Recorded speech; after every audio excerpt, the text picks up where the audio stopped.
বাংলাদেশের সবুজ অরণ্যে ঢাকা পার্বত্য চট্টগ্রাম অঞ্চলটি এখন এক গভীর এবং চরম উদ্বেগের কেন্দ্রবিন্দুতে পরিণত হয়েছে। পাহাড়ের গহন অরণ্য আর নিবিড় ঝোপঝাড়ের আড়ালে বর্তমানে কিছু সশস্ত্র শক্তি নীরবে নিজেদের সংগঠিত করছে, যাদের হাতে শোভা পাচ্ছে আধুনিক যুদ্ধাস্ত্রের এক ভয়াবহ সমাহার। এই মরণাস্ত্রগুলোর নাম শুনলে দেশের নিরাপত্তা বাহিনীর সদস্যদেরও চমকে উঠতে হয়। তালিকায় রয়েছে সাবমেরিন গান, উন্নত সংস্করণের AK-47 রাইফেল এবং সুদূর লক্ষ্যভেদী স্নাইপার রাইফেলের মতো ভয়ঙ্কর সরঞ্জাম। একদা শান্তির প্রতীক এই পাহাড় এখন আর শুধু পর্যটকদের গন্তব্য নয়, বরং এটি মারাত্মক অস্ত্রের গোপন আস্তানায় পরিণত হয়েছে, যা দেশের সার্বভৌমত্বের প্রতি সরাসরি চ্যালেঞ্জ ছুড়ে দিচ্ছে। এই মুহূর্তে খাগড়াছড়ি, বান্দরবান এবং রাঙামাটির বিস্তীর্ণ সবুজ পাহাড়ে এক ভয়াবহ অস্থিরতা চলছে। স্বভাবতই প্রশ্ন উঠছে, যেসব সামরিক সরঞ্জাম কেবল সুসজ্জিত সেনাবাহিনীর হাতে থাকার কথা, সেই আধুনিক মরণাস্ত্রগুলো কিভাবে এই সশস্ত্র গোষ্ঠীগুলোর হস্তগত হলো? কোন শক্তিশালী আন্তর্জাতিক বা দেশীয় চক্র এই অবৈধ অস্ত্র পাচারের কারসাজির পেছনে সক্রিয়? এবং বাংলাদেশের আইন শৃঙ্খলা রক্ষাকারী বাহিনী কি আদৌ এই বহুমুখী ও জটিল নিরাপত্তা চ্যালেঞ্জ কার্যকরভাবে মোকাবেলা করার সক্ষমতা রাখে? পার্বত্য চট্টগ্রামের সাম্প্রতিক এই অস্থিতিশীলতা বাংলাদেশের জাতীয় নিরাপত্তার জন্য এক অত্যন্ত গুরুতর পরিস্থিতির জন্ম দিয়েছে। শান্তি, সম্প্রীতি আর উন্নয়নের এই পাহাড়ি এলাকা হঠাৎ করেই চরম সহিংসতা ও অস্থিতিশীলতার শিকার হওয়ায় স্থানীয় জনজীবন পুরোপুরি বিপর্যস্ত হয়ে পড়েছে। দীর্ঘকাল ধরেই পার্বত্য অঞ্চলকে কেন্দ্র করে দেশি বিদেশি বিভিন্ন স্বার্থান্বেষী মহল গভীর ষড়যন্ত্রে লিপ্ত ছিল। এর ফলেই এই ধরনের উত্তেজনা বারবার মাথাচাড়া দিয়ে উঠেছে।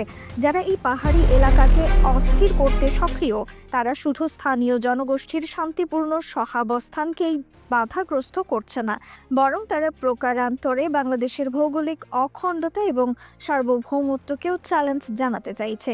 এই সন্ত্রাসীরা বিপুল পরিমাণ অস্ত্রের মজুত, নিয়মিত চাঁদাবাজির অর্থ সংগ্রহ এবং নিজেদের আধিপত্য বিস্তারের মাধ্যমে একটি ভয়ানক রাজনৈতিক এজেন্ডা নিয়ে এগিয়ে চলেছে। তাদের লক্ষ্য হলো বাংলাদেশের এই 3 পার্বত্য জেলাকে ব্যবহার করে এমনকি ভারতের ত্রিপুরা ও মিজোরামের কিছু অংশ যুক্ত করে এক স্বাধীন জুম্মুল্যান্ড প্রতিষ্ঠা করা। এই কল্পিত জুম্মুলাইনের মানচিত্র এখন সামাজিক যোগাযোগ মাধ্যমেও সক্রিয়ভাবে প্রচারিত হচ্ছে।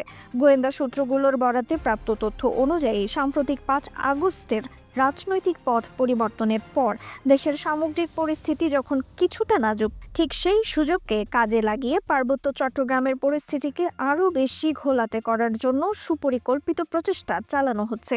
এই গভীর অনুসন্ধানী প্রতিবেদনটিতে আমরা পাহাড়ি সশস্ত্র গোষ্ঠীগুলোর হাতে আসা অত্যাধুনিক অস্ত্রের একটি বিস্তারিত তালিকা, স্বাধীন জুম্মুল্যান্ড গঠনের এই ষড়যন্ত্রের পূর্ণাঙ্গ নীল নকশা, কোটি কোটি টাকার চাঁদাবাজির অর্থনীতি কিভাবে এই অস্ত্র ব্যবসায় পরিচালনা করছে এবং মিয়ানমার ও মিজোরাম সীমান্ত ব্যবহার করে অবৈধ অস্ত্র আসার গোপন পথগুলো উন্মোচন করব। এই জটিল পরিস্থিতি এবং রক্তক্ষয়ী সংঘর্ষের নেপথ্যের খবরগুলো জানতে আমাদের সঙ্গেই থাকুন। পার্বত্য চট্টগ্রামের প্রায় 13,000 বর্গ কিলোমিটার এলাকা জুড়ে পার্বত্য চট্টগ্রাম জনসংহতি সমিতি এবং কুকিচিন ন্যাশনাল ফ্রন্ট এর মতো শক্তিশালী সশস্ত্র গোষ্ঠীগুলো সক্রিয়। অতীতে তাদের কার্যক্রম অপহরণ এবং চাঁদাবাজির মধ্যে সীমাবদ্ধ থাকলেও বর্তমানে তারা ভারী সামরিক অস্ত্রের প্রকাশ্য ব্যবহারে জড়িয়ে পড়েছে। সন্ত্রাসীদের অস্ত্র ভাণ্ডারটি দেখলে যে কোনো সামরিক বিশ্লেষক হতবাক হবেন, যেখানে কেবল সাধারণ আগ্নেয়াস্ত্র নয়, বরং সুপরিকল্পিত সামরিক সক্ষমতার ইঙ্গিত মেলে। AK-47, AK-56M4 কার্বাইন এবং ধ্বংসী 40mm গ্রেনেড লঞ্চারের মতো মরণাস্ত্রের পাশাপাশি তাদের সংগ্রহে রয়েছে চায়না রাইফেল, 9mm পিস্তল, SLR, SMG, LG, heavy machine gun, G3 rifle এবং সুদূর পাল্লার স্নাইপার রাইফেল। এমনকি আকাশপথে হামলা চালানোর ক্ষমতা রাখে এমন বিমান বিধ্বংসী রিমোট কন্ট্রোল বোমা, মর্টার, উন্নত ড্রোন এবং যোগাযোগ বিচ্ছিন্নকারী সিগন্যাল জ্যামারও তাদের হাতে রয়েছে। গোয়েন্দা তথ্য অনুযায়ী এসব অস্ত্রের একটি বিশাল মজুদ বা গোদাম খাগড়াছড়ির মণিপুর এলাকায় গোপনে সংরক্ষিত আছে। আইন শৃঙ্খলা বাহিনীর দৃঢ় দাবি, এই বিপুল সামরিক শক্তি কেবল নিজেদের টিকে থাকার জন্য নয়, বরং তাদের প্রধান উদ্দেশ্য হল হল ভারতের ত্রিপুরা ও মিজোরামের অংশ বিশেষকে অন্তর্ভুক্ত করে একটি স্বাধীন জম্মুল্যান্ড রাষ্ট্র প্রতিষ্ঠা করা। সাম্প্রতিক সময়ে পরিচালিত যৌথ অভিযানে উদ্ধার হওয়া অত্যাধুনিক অস্ত্রের তালিকা এই আঞ্চলিক ঝুঁকির তীব্রতা প্রমাণ করে। চলতি বছরের 15 জানুয়ারিতে ইউপিডিএফ এর গোপন আস্তানা থেকে একটি 40mm grenade launcher, M6 rifle, 3টি AK-47 রাইফেল এবং 10টি গ্রেনেড সহ 1050 রাউন্ড গোলা বারুদ উদ্ধার করা হয়েছিল। এর মাত্র কয়েকদিন পরই 21 জানুয়ারিতে 9mm পিস্তল সহ বিপুল নগদ অস্ত্র এবং ভারতীয় রুপিও উদ্ধার হয়। 12 ফেব্রুয়ারির অভিযানে জেএসএস থেকে 5টি M4 কার্বাইন এবং 4675 রাউন্ড গোলা বারুদ উদ্ধার হয়েছিল। এছাড়া 23 মার্চ বিপুল পরিমাণ বিস্ফোরক রাউন্ড, ডেটোনেটর এবং সেফটি ফিউজ উদ্ধার করা হয়, যা তাদের ব্যাপক ধ্বংসাত্মক সক্ষমতার ইঙ্গিত দেয়। সর্বশেষ 2024 সালের 24 নভেম্বর মিয়ানমারের সীমান্ত ঘেঁষা এলাকা থেকে .38 সাবমেরিন গান বা SMG উদ্ধার হয়। গোয়েন্দা সংস্থাগুলো মনে করছে এই ধরনের সামরিক অস্ত্র মূলত মিয়ানমারের আরাকান আর্মির কাছ থেকে সংগ্রহ করা হয়েছে। এর মধ্যে দিয়ে মিয়ানমারের সশস্ত্র গোষ্ঠী আরাকান আর্মির সাথে পাহাড়ের এই বিচ্ছিন্নতাবাদী গোষ্ঠীগুলোর একটি সরাসরি যোগসূত্র এখন একেবারেই স্পষ্ট হয়ে উঠেছে, যা আঞ্চলিক নিরাপত্তার জন্য অত্যন্ত বিপজ্জনক। পাহাড়ের অস্থির মিয়ানমার সীমান্ত এবং ভারতের মিজোরাম সংলগ্ন এলাকা এখন অস্ত্র চোরাচালানের নিরাপদ করিডোরে পরিণত হয়েছে। বান্দরবানের জনগোষ্ঠীর কিছু অংশের মাধ্যমে হাত বদল হয়ে এই বড়নাস্ত্রগুলো বিভিন্ন সশস্ত্র গোষ্ঠীর কাছে পৌঁছাচ্ছে। জানা যায়, থানি বারলি রোড ব্যবহার করে আরাকান আর্মির কাছ থেকে অস্ত্র সংগ্রহ করা হয়েছে। এছাড়া ভারতীয় শক্তিমান ব্র্যান্ডের অস্ত্র মিজোরাম হয়ে রাঙামাটি রুট ধরে এবং মিজোরাম থানি রুটে সরাসরি অস্ত্রগোষ্ঠীর হাতে যাচ্ছে। গোয়েন্দা সূত্রের তথ্য অনুযায়ী এই অস্ত্র চালানের প্রধান রুটগুলোর মধ্যে রয়েছে ভারতের মিজোরাম হয়ে বিলাইছড়ি ও বরলি, যেখান থেকে অস্ত্র সহজেই সশস্ত্র গোষ্ঠীর হাতে পৌঁছায়। একইভাবে মিজোরাম থেকে থানচি হয়েও অবৈধ অস্ত্রের স্রোত বাংলাদেশে প্রবেশ করছে। আরেকটি গুরুত্বপূর্ণ পথ হলো মিজোরাম এবং খাগড়াছড়ি সীমান্ত। এছাড়া মিয়ানমার থেকে লামা হয়ে আলীকদম এবং বান্দরবান দিয়ে রাঙামাটি হয়েও অস্ত্র সরবরাহ চলছে। আন্তর্জাতিক দালাল চক্র এবং সামরিক অভিজ্ঞতা সম্পন্ন সাবেক গেরিলারা অত্যন্ত সুকৌশলে এই গোপন পথগুলো ব্যবহার করে তাদের অবৈধ বাণিজ্য চালিয়ে যাচ্ছে। প্রতি বছর পাহাড় থেকে 700 কোটি টাকারও বেশি চাঁদা সংগৃহীত হয়। এই বিপুল অর্থের একটি বড় অংশই ব্যয় করা হচ্ছে অত্যাধুনিক অবৈধ অস্ত্র এবং গোলা বারুদ কিনতে। গোয়েন্দা প্রতিবেদনে উঠে এসেছে যে শুধু 2025 সালেই প্রতিবেশী দেশের পুলিশ অন্তত 5টি বড় অস্ত্রের চালান আটকে দিয়েছে। চলমান যৌথ অভিযানে গত কয়েক দিনে মোট 41টির মতো সামরিক অস্ত্র উদ্ধার হয়েছে। উদ্ধার হওয়া অস্ত্রের মধ্যে ছিল semi automatic rifle, semi automatic SMG এবং গ্রেনেড সদৃশ্য সরঞ্জাম। অভিযান শুরু হলেই সশস্ত্র গোষ্ঠীগুলো দ্রুত সীমান্ত পেরিয়ে পার্শ্ববর্তী দেশে পালিয়ে যায়।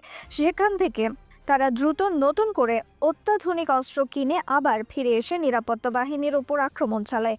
যদি এই ভয়াবহ এবং ক্রমবর্ধমান প্রবণতা এখনই কঠোরভাবে নিয়ন্ত্রণে আনা না যায়, তাহলে আগামী কয়েক বছরের মধ্যে পাহাড় দেশের সবচেয়ে অস্থির এবং রক্তক্ষয়ী অঞ্চলে পরিণত হতে পারে।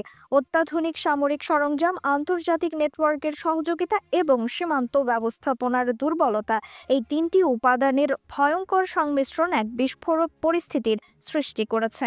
জাতীয় জীবনে যখন অস্থিরতা, বিশৃঙ্খলা এবং ভয়াবহ সহিংসতার ঢেউ ছড়িয়ে পড়ে, তখন গোটা জাতিকে সাহস ও আশার আলো দেখায় বাংলাদেশ সেনাবাহিনী। সামরিক টহল দলের কঠোর এবং দৃঢ় কণ্ঠস্বর প্রায়শই শোনা যায়, যা সরাসরি সশস্ত্র গোষ্ঠীদের উদ্দেশ্যে কঠিন বার্তা দেয়। সেনাবাহিনীর টহল দল তাদেরকে চতুর্দিক থেকে ঘিরে ফেলেছে। তোমরা দ্রুত আত্মসমর্পণ করো। দেশের অভ্যন্তরে অস্থিতিশীলতা সৃষ্টির চক্রান্তে যারা সক্রিয়, সেই অপশক্তির বিরুদ্ধে তারা দৃঢ়তার সাথে প্রহরী হয়ে দাঁড়িয়েছে। সেনাবাহিনী পরিষ্কার ঘোষণা দিয়েছে যে সন্ত্রাসের জন্য বাংলাদেশে কোনো নিরাপদ আশ্রয় থাকবে না। এই লক্ষ্য অর্জনে তারা কঠোরভাবে বিভিন্ন অভিযান পরিচালনা করে আসছে এবং ভবিষ্যতেও তা অব্যাহত থাকবে।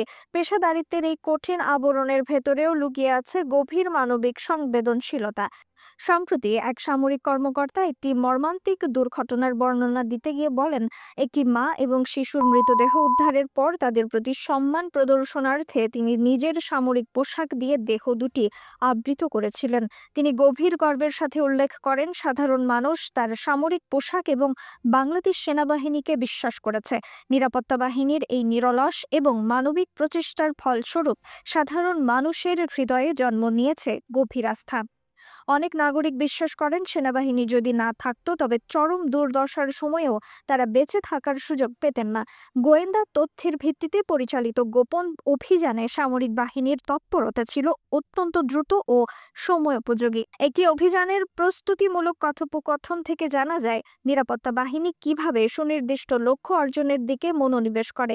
এক গোয়েন্দা কর্মকর্তা তার ঊর্ধ্বতনকে তথ্য দিচ্ছেন, স্যার, আপনারা যাদের খুঁজছেন আজকে স্যার পলিপাংশা এবং স্যার কুর্তা এলাকায় তাদেরকে দেখা গেছে। জবাবে উচ্চ পদস্থ কর্মকর্তা জানতে চান, কি বলছেন? তথ্য সরবরাহকারী নিশ্চিত করেন, স্যার, আমরা একটি বিশ্বাসযোগ্য তথ্য পেয়েছি। আগামী 7 দিন ওরা এই এলাকাতেই থাকবে স্যার। সাথে সাথেই উচ্চ মহলের নির্দেশ আসে, বার্তা পেয়েছি, আমরা এখনই প্রস্তুতি নিচ্ছি। দ্রুততার সঙ্গে পরিকল্পনা বাস্তবায়ন করা হয় এবং সকল অভিযানের সমাপ্তি ঘটে। চূড়ান্ত সামরিক বার্তা আসে, লক্ষ্য ধ্বংস হয়েছে, অভিযান সফল। আন্তঃবাহিনী জনসংযোগ পরিদপ্তর জানিয়েছে, পার্বত্য অঞ্চলের প্রতিটি জনগোষ্ঠীর নিরাপত্তা এবং দেশের সার্বভৌমত্ব রক্ষায় সেনাবাহিনী সব ধরনের প্রয়োজনীয় পদক্ষেপ নিতে সম্পূর্ণরূপে প্রস্তুত। সেনাবাহিনীর পক্ষ থেকে স্পষ্ট জানানো হয়েছে যে পাহাড়ে শান্তি ও স্থিতিশীলতা ফিরিয়ে আনার ক্ষেত্রে কোনো প্রকার আপোস করা হবে না। তাই রাষ্ট্রবিরোধী ষড়যন্ত্র ও সহিংসতা দমনে কঠোর পদক্ষেপ নেওয়ার পাশাপাশি বর্তমানে পাহাড়ে বাড়তে থাকা অস্ত্রের ছড়াছড়ি কেবল স্থানীয় জনগণের জন্য নয়, বরং এটি পুরো দেশের নিরাপত্তার জন্যই এক গভীর এবং ভয়ানক হুমকি স্বরূপ। এই মারাত্মক বিপদ মোকাবেলায় কেবল স্থানীয় অভিযান যথেষ্ট নয়, শক্তিশালী গোয়েন্দা তথ্য সংগ্রহ, সীমান্ত সুরক্ষা নিশ্চিত করা এবং আন্তর্জাতিক সহযোগিতা ছাড়া এই অস্থিরতা ঠেকানো প্রায় অসম্ভব। রিফাত আরা ইসলাম, ভোরের আকাশ।